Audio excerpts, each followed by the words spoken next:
មានលុយ6,000ទៅ11,000តើយើងគួរទិញរថយន្តម៉ាកអីនេះគឺជាសំណួរដែលបងប្អូនទាំងអស់គ្នាតែងតែសួរមកកាន់ Camcar Collection អញ្ចឹងបងប្អូនទាំងអស់គ្នានៅក្នុងវីដេអូនេះផងដែរគឺខ្ញុំនឹងប្រាប់បងប្អូនទាំងអស់គ្នាថាបើសិនជាបងប្អូនទាំងអស់គ្នាមានលុយកញ្ចប់ថវិកាចន្លោះពី$6,000ទៅ$11,000តើយើងគួរទិញរថយន្តម៉ាកអីហើយបើសិនជាបងប្អូនទាំងអស់គ្នាមានលុយប៉ុណ្ណឹងតើបងប្អូនទាំងអស់គ្នានឹងទិញរថយន្តអីកុំភ្លេច like share ហើយនិង comment ខាងក្រោមអូខេអញ្ចឹងកុំឲ្យខាត់ពេលអញ្ចឹងពាក់ព័ន្ធជាមួយនឹងរថយន្តទី1ដែលខ្ញុំណែនាំឲ្យបងប្អូនទាំងអស់គ្នាទិញនោះគឺជារថយន្ត Toyota Tacoma ស៊េរីឆ្នាំ2004ដែលរថយន្តនេះគឺជាប្រភេទ Pickup ហើយបងប្អូនទាំងអស់គ្នាអាចដឹកអីវ៉ាន់ផងឬក៏អាចជិះនៅក្នុងការធ្វើដំណើរផងដែរហើយសម្រាប់រថយន្តប្រភេទនេះផងដែរវាមានកម្រិតម៉ាស៊ីនសាំងដែលមានពីស្ទង់រហូតដល់6ហើយក៏មាន option កាពីតាសផងដែរអញ្ចឹងនៅពេលដែលយើងធ្វើដំណើរមិនថាចំការឬក៏ដឹកអីវ៉ាន់ទេគឺស័ក្តិសមមែនទែនហើយរថយន្តប្រភេទនេះគឺសម្បូរគ្រឿងបន្លាស់មែនទែនហើយបើយើងនិយាយអំពីការជួសជុលឬក៏ការថែទាំម្ដងយើងអស់ចន្លោះពី$120ទៅខ្ទង់ប្រហែលជា$300ជាងអាស្រ័យទៅតាមការខូចខាតជាក់ស្ដែងហើយបើនិយាយអំពីកញ្ចប់នៃការជួសជុលវិញគឺ$100ចុះក្រោមតែប៉ុណ្ណោះនៅពេលដែលយើងបដូរប្រេងម៉ាស៊ីនបាទអញ្ចឹងរថយន្តបន្ទាប់ទី2ដែលបងប្អូនទាំងអស់គ្នាសម្រាប់ទិញគឺរថយន្ត Kia Ray ស៊េរីឆ្នាំចន្លោះឆ្នាំ2013អីហ្នឹងគឺបងប្អូនទាំងអស់គ្នាអាចទិញបាននៅកញ្ចប់ថវិកាប៉ុណ្ណឹងហើយ Kia Ray នេះគឺជារថយន្តដែលផលិតនៅក្នុងប្រទេសកូរ៉េហើយដំណើរការដោយម៉ាស៊ីនសាំងហើយប្រព័ន្ធដំណើរការគឺដោយពងមុខសម្រាប់បងដែលគាត់នៅផ្ទះជិះចិត្តឬក៏នៅខេត្តជិះចិត្តគឺបងប្អូនទាំងអស់គ្នាអាចសម្លឹងមើលរថយន្ត Kia Ray នេះបានឃើញតែទូចអញ្ចឹងមែនណាបងប្អូនទាំងអស់គ្នាបងប្អូនក៏អាចជិះបានផ្លូវឆ្ងាយអីដូចគ្នាបានទាំងអស់ហើយបើនិយាយអំពីគ្រឿងបន្លាស់វិញគឺសម្បូរខ្លាំងមែនទែនជួសជុលម្ដងយើងចំណាយខ្ទង់$100ទៅ$400ជាងទេតាមកម្រិតនៃការខូចរបស់យើងផងដែរហើយដោយឡែក Kia Ray នេះបើសិនជាបងប្អូនទាំងអស់គ្នាចំណាយនៅក្នុងការថែទាំគឺក្រោម$80ចុះក្រោមមិនថាដូរប្រេងម៉ាស៊ីនឬក៏មិនថាគ្រឿងបន្លាស់ឬក៏សបកកង់អីទេគឺមានតម្លៃធូរថ្លៃនេះគឺជារថយន្តទី2ហើយដោយឡែករថយន្តទី3គឺជារថយន្តដែលពេញនិយមខ្លាំងមែនទែននោះគឺ Lexus 407បងប្អូនទាំងអស់គ្នាបើសិនជាយើងមានកញ្ចប់ថវិកាចន្លោះពី$6,000ទៅ$11,000ណាបងប្អូនទាំងអស់គ្នាអាចទិញ407បានហើយពីមុន407លុយបងប្អូនទាំងអស់គ្នាហើយក៏មាន fan ដែលប្រើប្រាស់រហូតដល់រាល់ថ្ងៃធ្វើឲ្យតែពួកគាត់មាន LX 600ឬក៏មាន517ក៏ដោយក៏គាត់នៅតែបន្តស្រឡាញ់រថយន្ត Lexus 407នឹងផងដែរហើយរថយន្ត Lexus 407នេះបងប្អូនទាំងអស់គ្នាដឹងហើយគឺជាកំណែប្រែដ៏ធំបំផុតរបស់ Toyota Lexus ដែលបានសហការជាមួយនឹង Yamaha នៅក្នុងការផលិតហើយដោយឡែករថយន្តនេះថ្មីត្បិតតែវាធន់ថ្មីត្បិតតែវាទលាយវាធំតែកម្រិតនៃការស៊ីប្រេងរបស់វាក៏ជាកម្រិតមួយដែលបងប្អូនទាំងអស់គ្នាគួរពិចារណាផងដែរហើយរថយន្តនេះភាគច្រើនដែលខូចអីហ្នឹងគឺភាគច្រើនគឺខូចទៅលើប្រព័ន្ធគេហៅថាប្រព័ន្ធបូមរបស់វាទេអញ្ចឹងនេះគឺជាចំណុចមួយដែលបងប្អូនទាំងអស់គ្នាអាចពិចារណាបានទៅលើរថយន្ត Lexus ហើយបើសួរថាតើបងប្អូនទាំងអស់គ្នាជួសជុលម្ដងអស់ចំណាយប្រមាណសម្រាប់រថយន្ត Lexus 407រៀងក្រាស់ក្រែលបន្តិចដែរបងប្អូនទាំងអស់គ្នាចន្លោះពី$100ជាងទៅ$500ជាងអាស្រ័យលើការខូចជាក់ស្ដែងហើយដោយឡែក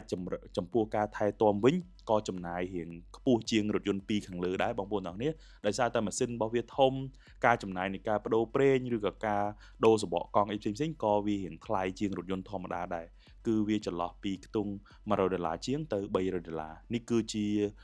ការចំណាយទៅលើរថយន្ត Lexus 407តែម្ដងរថយន្តទី4គឺរថយន្ត Toyota Scion XA ស៊េរីឆ្នាំ2002រថយន្តនេះគឺមានយុវវ័យជាច្រើនគាត់យកមកជិះហើយក៏គាត់បានយកមកប្រើប្រាស់នៅក្នុងមុខរបរផងដែរហើយដោយឡែករថយន្តមួយនេះទូចមែនក៏ប៉ុន្តែខ្លឹមតែម្ដងបងប្អូនអរគ្នាខាងក្នុងទលាយហើយយើងទៅណាមកណាគឺស្រួលមែនទែន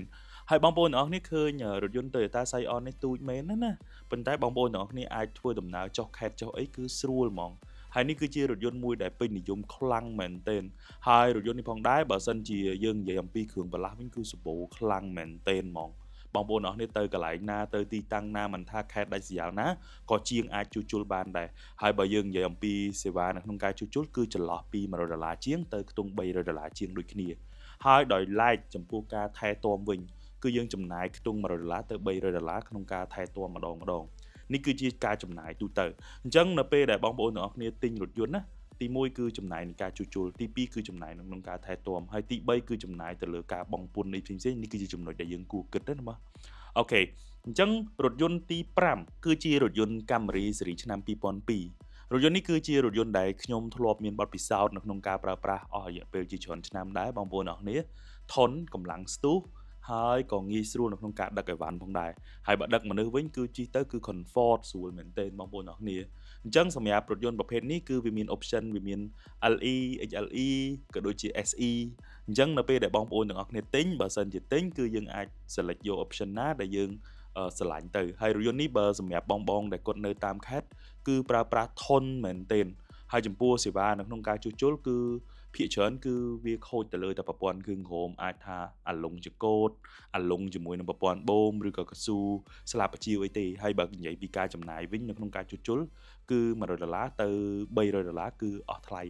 ហើយដោយឡែកគឺពាក់ព័ន្ធជាមួយនឹងការបដូរប្រេងម៉ាស៊ីនឬក៏ការថែទាំម្ដងគឺយើងចំណាយខ្ទង់ល្បាក់$100ចុះក្រោមទេសម្រាប់រថយន្តមួយនេះគឺល្អស័ក្តិសមសម្រាប់បងប្អូនទាំងអស់គ្នាដែលជាមន្ត្រីរាជការឬក៏ជាអ្នកធ្វើការជាគ្រូពេទ្យឬក៏ជាអ្នកដែលមានលទ្ធភាពនៅក្នុងចន្លោះពី$6000ទៅ$11000ខ្ញុំគិតថាឡាននេះគឺជាឡានល្អមែនទែនហើយលក់វិញអត់សូវខាតទេបងប្អូនទាំងអស់គ្នាហើយដោយសារតែយើងនៅសល់រថយន្ត3គ្រឿងទៀតបងប្អូនទាំងអស់គ្នារថយន្តបន្ទាប់ទៀតគឺរថយន្តទី6គឺរថយន្ត Nissan Frontier រថយន្ត Nissan Frontier មាន spec Navara ហើយនិង Frontier Navara គឺផលិតសម្រាប់មកសុទ្ធហើយតំបន់អាស៊ីយើងហើយដែល Light Frontier គឺជារថយន្តដែលប្រើប្រាស់សាំងសម្រាប់សហរដ្ឋអាមេរិកតែម្ដងហើយរថយន្តនេះគឺបងប្អូនទាំងអស់គ្នាស្ទុះខ្លាំងមែនទែនហើយកម្លាំងខ្លាំងមែនទែនហើយដោយឡែកបងប្អូនដែលធ្លាប់ប្រើ Frontier គឺអារឿងដែលបារម្ភគឺរឿងស៊ីប្រេងមួយតែប៉ុណ្្នឹងទេផុតពីនោះគឺគាត់ពេញចិត្តខ្លាំងមែនទែនហើយដោយឡែកចំណាយនៅក្នុងការជួសជុល Frontier នេះគឺយើងចំណាយในការជួសជុលម្ដងគឺចន្លោះពី$150ទៅ$350ហើយដោយឡែកគ្រឿងបន្លាស់របស់ Frontier គឺសម្បូរខ្លាំងមែនទែនហើយមួយទៀតពេលដែលបងប្អូនទាំងអស់គ្នាដូរប្រេងម៉ាស៊ីនម្ដងគឺយើងអាចចន្លោះពី$150ចុះក្រោមនេះគឺជារថយន្ត Nissan Frontier ហើយរថយន្តទី7គឺរថយន្តបោះការ៉េទៀតហើយបងប្អូនទាំងអស់គ្នាគឺរថយន្ត Kia Morning បងប្អូនទាំងអស់គ្នាស៊េរីឆ្នាំ2012អីហ្នឹងគឺមានបងប្អូនជាច្រើននិយមដែរសម្រាប់រថយន្តនេះផងដែរគឺសន្សំចៃខ្លាំងណាស់បងប្អូនទាំងអស់គ្នាបើសិនជាបងប្អូនទាំងអស់គ្នានៅផ្ទះមានឡានធំមួយហើយណាចង់បានឡានទូចមួយដែលស័ក្តិសមហើយសម្រាប់ជិះទៅទិញម្ហូបសម្រាប់ជិះទៅធ្វើការចិត្តខ្ញុំគិតថា Kia Morning នេះគឺ the best ហ្មងបងប្អូនទាំងអស់គ្នារថយន្តនេះបោះការ៉េតម្លៃធូរថ្លៃហើយគុណភាពល្អហើយងាយស្រួលសម្បូររោគ្រឿងរថយន្តនេះចំណាយនៅក្នុងការជួសជុលគឺចន្លោះពី$100ទៅ$200តែប៉ុណ្ណោះបងប្អូនទាំងអស់គ្នាហើយទៅកន្លែងណាក៏សម្បូរគ្រឿងដែរហើយបើយើងនិយាយអំពីការថែទាំវិញគឺ$70ចុះក្រោមទេបងប្អូនទាំងអស់គ្នាដូរប្រេងម៉ាស៊ីនដល់ពុំម៉ាស៊ីនវាទូចហើយសបកកង់អីគឺទូចទេធូរថ្លៃមែនទែនហ្មងណាអញ្ចឹងរថយន្តមួយនេះក៏ល្អដែរហើយរថយន្តទី8គឺជា the best car ហ្មងបងប្អូនទាំងអស់គ្នាគឺ Samyong Tourist បាទ Samyong Tourist នេះគឺភាគច្រើនបងប្អូនទាំងអស់គ្នាតែងតែមើលរំលងប៉ុន្តែរថយន្តនេះច្រើនឆ្នាំហើយគឺអត់ធ្លាក់តម្លៃសោះបងប្អូនទាំងអស់គ្នាគឺចន្លោះពី$6000ទៅ$10000ជាងនៅហ្នឹងបងប្អូនទាំងអស់គ្នាដោយសារហេតុអីបងប្អូនទាំងអស់គ្នាភាគច្រើនគឺគេយកមករកស៊ីបានយកមកដឹកភ្ញៀវយកមកដឹកអីវ៉ាន់យកមកជិះក្នុងស្ថានភាពគ្រួសារអីគឺជិះបានទាំងអស់ហ្មងហើយរថយន្តនេះផងដែរបងប្អូនទាំងអស់គ្នាគ្រឿងបង្គុំគឺជាមួយនឹង Mercedes ហ្មងបាទបើនិយាយទៅគឺជាកូនកាត់ Mercedes បងប្អូនទាំងអស់គ្នាអញ្ចឹងมันវាធន់ខ្លាំងណាស់ហើយបានវាជិះស្រួលណាស់ហើយបើយើងនិយាយពីការដឹកភ្ញៀវដឹកអីគឺស្រួលខ្លាំងមែនទែនអញ្ចឹងបងអ្នកគាត់ប្រើ Samyong ភាគច្រើនគាត់យកទៅកែថែមគាត់យកទៅទ្រាប់ចន្ទះថែមគាត់យកទៅកែជាមួយនឹងប្រព័ន្ធគ្រឿងក្រោមថែមដើម្បីដឹកអីវ៉ាន់បានច្រើនហើយរថយន្តនេះជួយជីវភាពមិនតិចអ្នកទេបងប្អូនទាំងគ្នាអញ្ចឹងអ្នកណាគេដែលធ្លាប់ប្រើប្រាស់ Samyong នេះសម្រាប់ Pro C ពីមុនមកអាចចូលមក comment បានថារថយន្តនេះវាយ៉ាងម៉េចដែរបាទហើយដោយឡែករថយន្តនេះគឺតម្លៃធូរថ្លៃហើយគុណភាពល្អមែនទែនហ្មងបងប្អូនទាំងគ្នាអញ្ចឹងនៅក្នុងអេពីសូតមួយនេះគឺខ្ញុំលើកយក budget គេហៅថាទំហំថវិកាចន្លោះពី$6000ទៅ$11000ហើយនេះគឺជាវីដេអូទី3របស់ខ្ញុំហើយខ្ញុំនឹងបន្តចេញជាមួយនឹងវីដេអូប្រភេទនេះច្រើនទៀតសម្រាប់បងប្អូនទាំងអស់គ្នាហើយសម្រាប់ដៃគូសហការបើសិនជាបងប្អូនទាំងអស់គ្នាត្រូវការផ្សព្វផ្សាយពាណិជ្ជកម្មទៅលើវីដេអូមួយនេះបងប្អូនទាំងអស់គ្នាអាចទំនាក់ទំនងមកកាន់ក្រុមការងារពួកយើងបាននៅខាងក្រោមបានដើម្បីធ្វើជាដៃគូនៅក្នុងការផ្សព្វផ្សាយពីព្រោះយើងនឹងបន្តនៅក្នុងការចែករំលែកអំពីកញ្ចប់ថវិកាថាតើយើងគួរទិញរថយន្តអីនេះគ្រាន់តែជាមតិយោបល់ពីខាង Camcar ផ្ទាល់នៅក្នុងការស្រាវជ្រាវទីផ្សារដែល recommend ទៅកាន់បងប្អូនទាំងអស់គ្នាដោយឡែកបងប្អូនទាំងអស់គ្នាស្រឡាញ់ម៉ាកអី